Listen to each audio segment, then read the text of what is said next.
விஜய் அவர்களுடைய அந்த வீடியோவை நான் பார்க்கும்போது எனக்கு சிரிப்பு தான் வந்தது.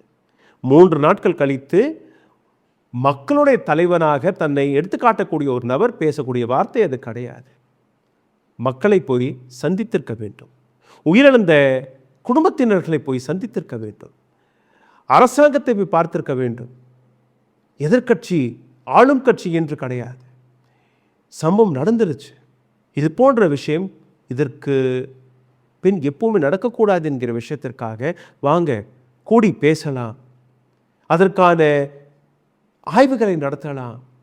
இதற்கப்புறம் ஒரு உயிர் கூட தமிழ்நாட்டிலேயோ இந்தியாவிலும் வரக்கூடாது என்கிற அந்த விஷயத்தை அக்கறையுடன் நாம் அனைவருமே எடுத்து வைக்க வேண்டும் என்கிற அந்த வேலையை நீங்கள் பார்த்திருக்க வேண்டும். பார்த்தீர்களா? கிடையாது. என்ன செய்தீர்கள்? உங்கள் மீது இருக்கக்கூடிய பழியை பந்தை உருட்டும்படி இன்னொரு பக்கம் உருட்டி விட்டு விட்டீர்கள். இதுதான் அந்த 4.5 நிமிஷம் நீங்கள் பேசிய வீடியோவிற்கான அர்த்தம்.